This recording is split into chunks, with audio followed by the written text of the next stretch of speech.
नमस्कार दोस्तों, आज अपने भी 12th क्लास में चैप्टर नंबर 15 चल रहा है। अभी एनसीईआरटी बुक्स है उसका चैप्टर नंबर 15 है और आरबीएसई जो बुक है उसका चैप्टर नंबर 13 है। और इसमें अपने इससे पीछे वाली वीडियो में पढ़ चुके हैं अभी नाभिक का घनत्व, डेंसिटी ऑफ न्यूक्लियस। और नाभिक का घनत्व अपने एक डेरिवेशन को हल किया, उसके बाद में यह प्राप्त हुआ d बराबर 3/4 पाई आर नोट की क्यूब भी, जहां आर नोट जो है, जहां आर नोट ये क्या है, हाइड्रोजन नाभिक की त्रिज्या है, या हाइड्रोजन परमाणु के नाभिक की त्रिज्या है। और इसकी जो वैल्यू होती है R0 की वो होती है 1.2 1.2 इंटू 10 की पावर -15 मीटर, या फिर 1.2 फर्मी भी होता है। जब अपने क्या करें भी, इसमें रखें भी सभी कांस्टेंट की वैल्यू 3/4, पाई की वैल्यू 3.14 इंटू 1.2 और 10 की पावर -15, और ये हो जाएगा इसकी घात में 3। जब अपने इसका सॉल्यूशन करेंगे भी तो क्या हो गया, लगभग 3 से 3 कैंसिल हो गया। और ये जो है, चलो इसको एक बार लिख ही लो, 3.14 इंटू 1.2 की क्यूब और इंटू क्या हो जाएगा 10 की पावर -45, 15 से 3 का गुणा हो गया, -45 ऊपर जाके क्या हो जाएगा 10 की पावर +45। अब इसको जब अपने हल करते हैं अभी, तो इससे जो सॉल्यूशन प्राप्त होगा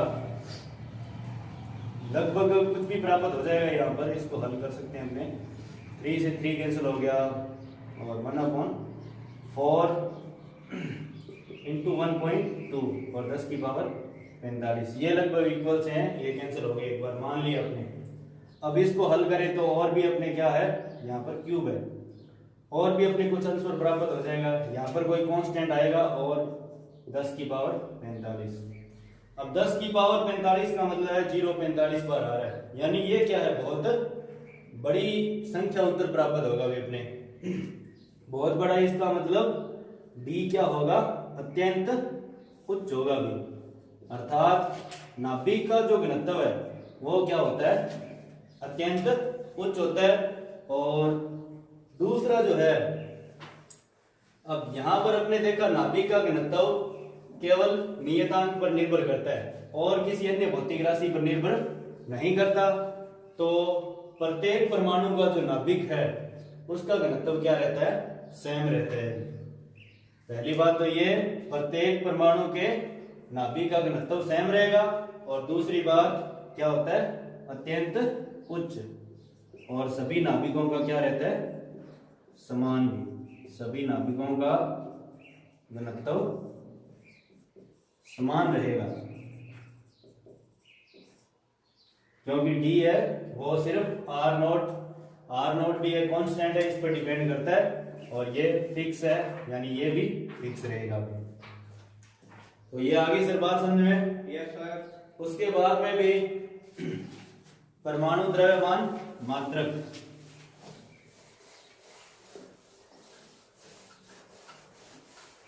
एटॉमिक मास यूनिट।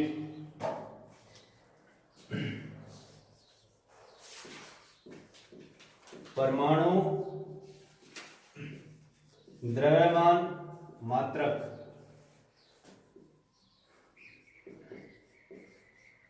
इंग्लिश में इसे कहते हैं एटॉमिक मास यूनिट, एएमयू बोलते हैं शॉर्ट में भी, एएमयू।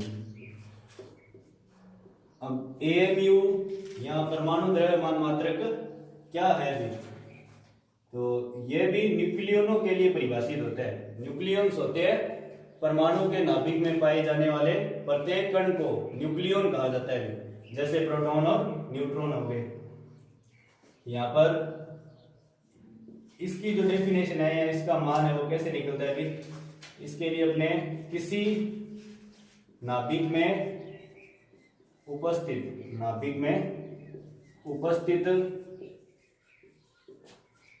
प्रोटोनों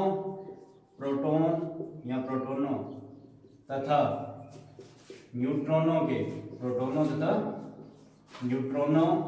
के औसत द्रव्यमान को प्रोटॉनों तथा न्यूट्रॉनों की जगह अपने ये भी लिखा जा सकता है कि या फिर सभी न्यूक्लियॉन्स क्या होते हैं अभी, न्यूक्लियॉनों के औसत द्रव्यमान।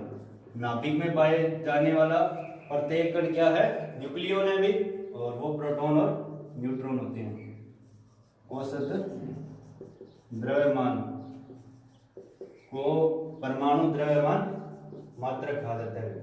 परमाणु द्रव्यमान मात्रक कहा जाता है। अब इसको निकालते कैसे हैं भी, इसके परमाणु द्रव्यमान मात्रक निकालने के लिए अपने मोल अवधारणा का यूज करते हैं। और मोल अवधारणा में यह कहा गया परमाणु द्रव्यमान मात्रक, इसको लिख लेना भी आप AMU, और इसको अपने ज्ञात करने के लिए कितना होता है, इसके लिए अपने यूज करते हैं मोल अवधारणा का भी। अब मोल अवधारणा क्या है भी, पहली बात तो मोल क्या है, किसी भी पदार्थ की मात्रा को जिस यूनिट में अपने मापते हैं उसे कहते हैं मोल भी। मोल निकालने के अलग अलग फॉर्मूले हैं। जब द्रव्यमान दिया हो, जब परमाणुओं की या अणुओं की संख्या दी हो, या फिर कई बार आयतन भी दिए होते हैं भी, तो अपने यहाँ पर मोल कॉन्सेप्ट का यूज करना है। और मोल कॉन्सेप्ट में एक कॉन्सेप्ट ये है कि यदि किसी गैस को या फिर तत्व को, यदि किसी गैस या तत्व को उसके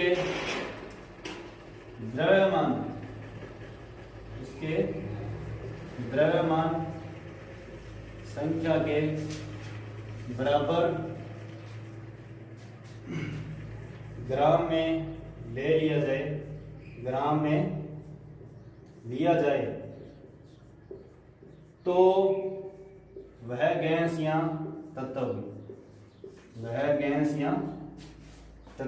तत्व भी लिख सकते हो, गैस भी लिख सकते हो,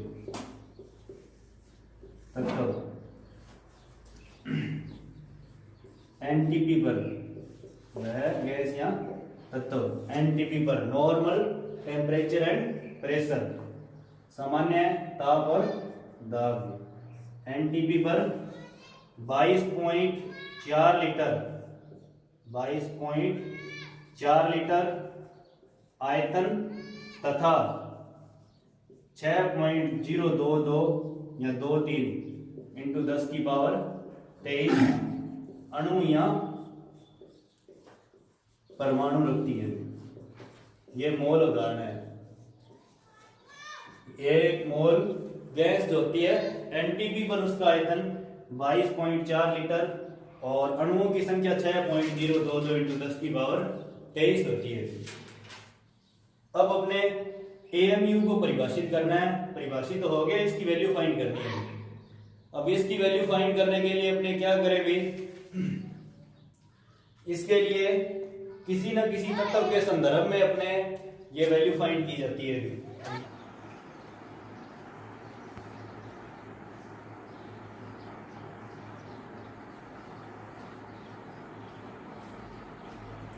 अब अपने भी एक AMU में कितना द्रव्यमान होगा यह ज्ञात करने के लिए भी, या फिर यह कार्बन के संदर्भ में ज्ञात किया जाता है।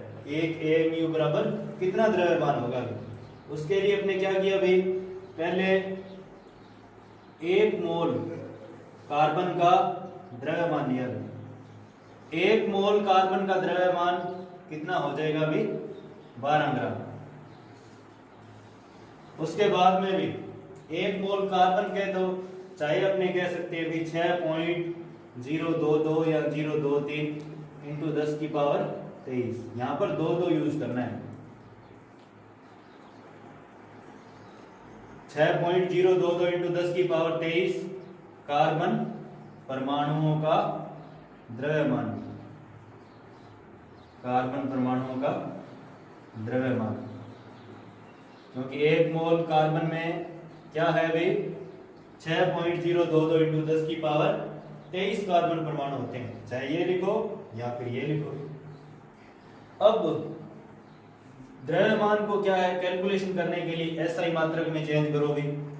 अब द्रव्यमान का जो एसआई मात्रक है वो होता है भी किलोग्राम, तो किलोग्राम में चेंज करने के लिए मैंने क्या किया 1/1000 से गुणा कर दिया भी। ठीक है, 12 में 1000 का भाग दे दो, चाहे 1/1000 से गुणा हो जाएगा। यहां तक हो गया सर? Yes sir. अब उसके बाद में आगे भी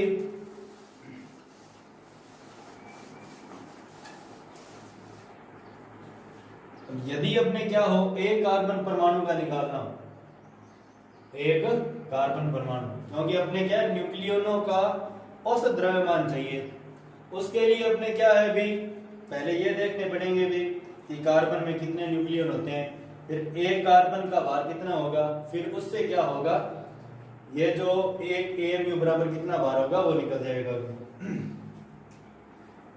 एक कार्बन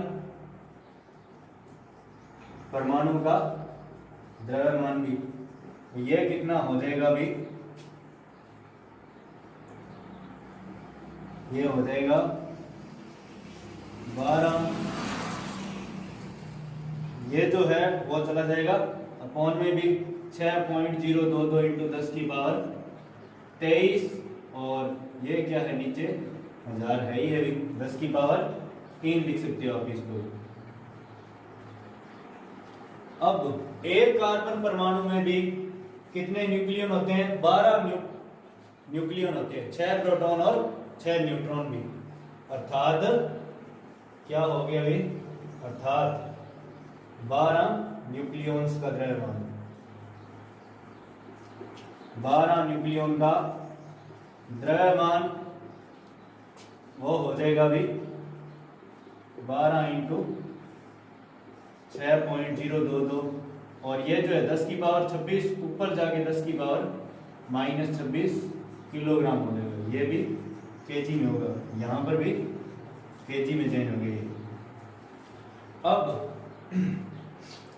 उसके बाद में भी अपने तो क्या है एक न्यूक्लियन का चाहिए, औसत चाहिए ना, उसके लिए एक न्यूक्लियन होगा भी, एक न्यूक्लियन का जो द्रव्यमान हो जाएगा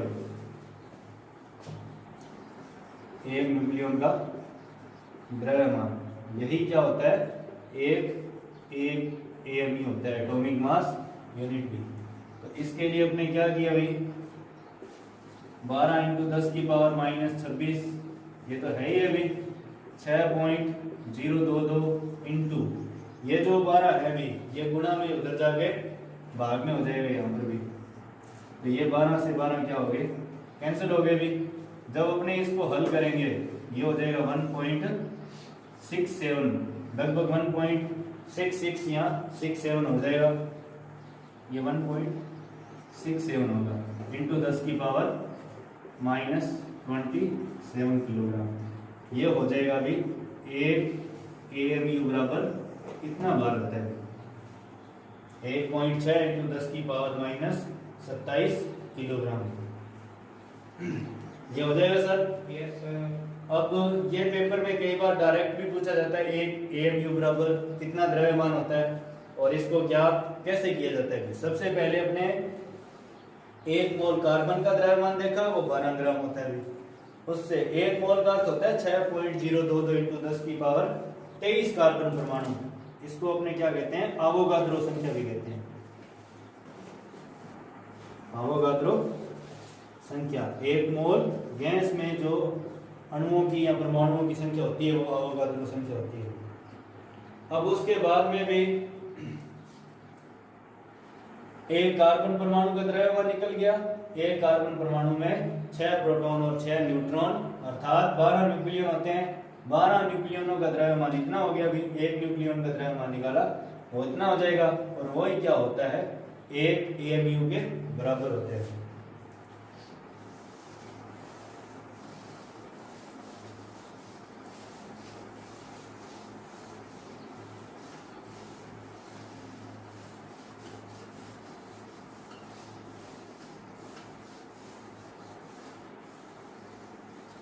अब उसके बाद में भी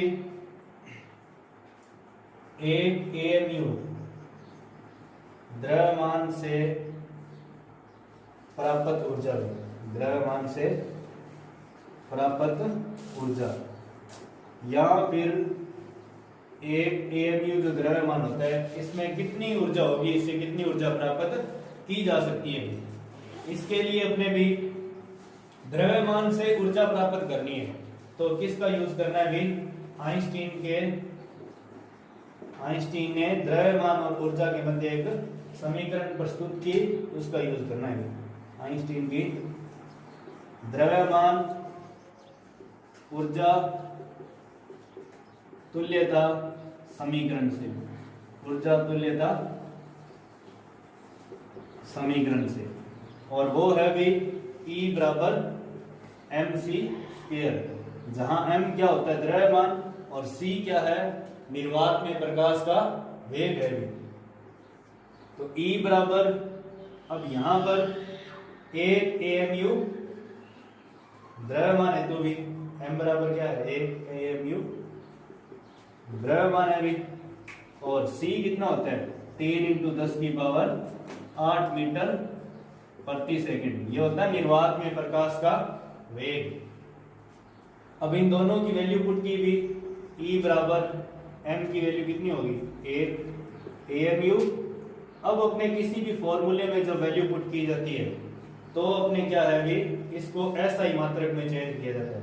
अब द्रव्यमान का मात्रक AMU तो होता नहीं है भी, द्रव्यमान का SI मात्रक है किलोग्राम, इसको किलोग्राम में चेंज किया। 1.67 × 10⁻1.67 × 10⁻⁻27 किलोग्राम, और C SI मात्रक में है ही है, दूरी का मात्रक मीटर और समय का सेकंड भी। अब ये वैल्यू अपने पुट करेंगे इसमें भी, तो E बराबर m का जो मान है 1.67 × 10⁻⁻27, और C की जो वैल्यू है वो हो जाएगी 3 × 10⁸ इसकी स्क्वायर। जब इसको हल करेंगे अपने भी 1.67 × 1.67 × 10⁻⁻27, और ये हो जाएगा 3 की स्क्वायर 9, और 10 की पावर ये हो जाएगा 8 × 16। अब इसको जब अपने आगे हल करते हैं भी तो ये हो जाएगा 1.67, इसका जब अपने गुणा करेंगे तो लगभग 1.50 आएगा, या फिर इसको गुणा करके देख सकते हो आप, 9 और 7 का गुणा 63, 6 × 54 और 6 60, फिर पॉइंट और 9 एकम 9, 9 और 6 15 × 10⁻⁻11। जब अपने पॉइंट को इधर लाएंगे भी तो पावर क्या है, कम हो जाएगी माइनस की, 10⁻−10। अब ये ऊर्जा है वो है भी जूल में, ये जो ऊर्जा है वो होगी जूल में भी।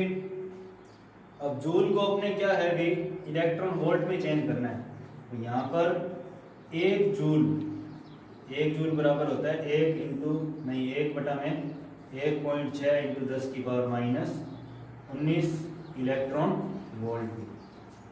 ये 1 जूल में इतनी ऊर्जा होती है इलेक्ट्रॉन वोल्ट में। अब ये जब है तब अपने जूल को किस में चेंज करोगे, E बराबर इलेक्ट्रॉन वोल्ट में चेंज करें 1.5, 0 3 में एक बार छोड़ दो, लगभग 1.5 है, और 10⁻−10। और जूल में जब चेंज करेंगे भी तो 1 बटा और अपॉन में क्या है 1.6 इंटू 10 की पावर माइनस 19। अब इसको जब हल करें अपने e बराबर पॉइंट से पॉइंट कैंसिल हो गया भाई, ये हो गया 15/16 इंटू 10 की पावर माइनस 19 ऊपर जाकर प्लस 19, 10 की पावर माइनस 10 इंटू 10 की पावर 19। e बराबर 15/16 को हल करें तो लगभग 0.9 फिर 3 1 के अप्रोक्सीमेटली आएगा और इंटू 10 की पावर प्लस के 9 रहेगा। आधार सेम है तो घातें जुड़ती हैं घटती हैं। अब e बराबर इसको अपने 10 की पावर 3 इधर भेज दें भी, या फिर पॉइंट हटाएं तो क्या है बटा में 3 जीरो लगेंगे भी, 3 जीरो से 3 जीरो कैंसिल हो गए, ये हो गया 931 इंटू 10 की पावर 6 इलेक्ट्रॉन वोल्ट में। ये जो ऊर्जा आ रही है वो इलेक्ट्रॉन वोल्ट में। अब 10 की पावर 6 को अपने क्या लिख सकते हैं मेगा। तो एक AMU की जो ऊर्जा होती है वो क्या होती है अभी 931 मेगा इलेक्ट्रॉन वोल्ट होती है, जो कि अत्यंत उच्च है।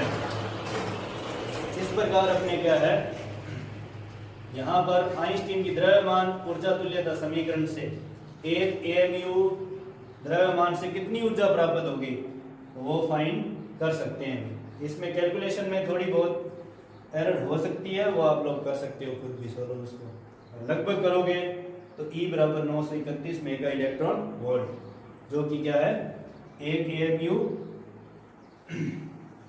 AMU द्रव्यमान की या एक AMU द्रव्यमान से प्राप्त होने वाली ऊर्जा है। आज के लिए इतना ही, बाकी आगे वाली क्लास में हो गया सर।